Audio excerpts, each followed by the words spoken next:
Today's question is from Amy, and she's concerned about what blade to use and when to use it. This is the Creative Crafters Podcast. Hi, I'm Bette from Bette's Makes, and this is your questions answered. Now, I can understand what the confusion might be, but blades are selected based on what you do for your own design. So you can make a decision ahead of time for some of them, but not all of them. Most likely when you're doing a straight cut, depending on the material you pick, you will either be using a fine point blade or perhaps a knife blade. And it could even be, if you're doing some cutting, a rotary blade, especially when it comes to fabric. So there are three different cutting blades, but it depends two things. One, that you've got a cut set up, and two, the type of material you're going to be cutting.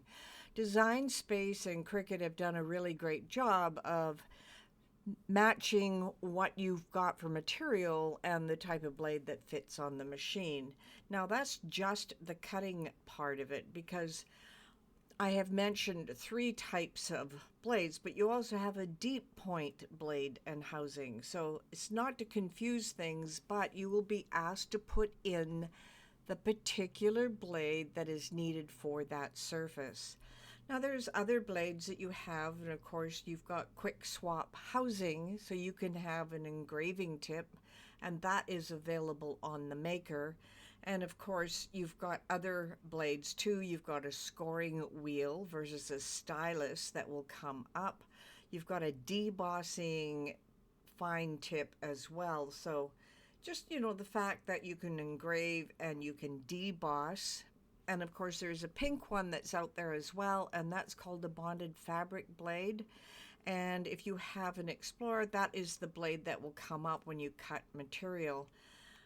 And of course, don't leave out other pieces. There are a perforation blade that goes in the quick swap housing and a wavy blade. Now, a wavy blade just cuts not straight, but in a wave, whereas a perforation blade cuts in what I call hiccups. So you get a slight cut, a slight gap, a slight cut, and a slight gap. So that's a basic overview of most of the things you have. You can always buy replacements and different things that you have for blades. But cutting is the one that causes the most confusion for people, because they not only have the fine tip blade, you have other blades that go with it, like the deep point blade and the knife blade, and of course the rotary cutting wheel. So I hope that answers your question, Amy. This has been the Creative Crafters Podcast, and your questions answered.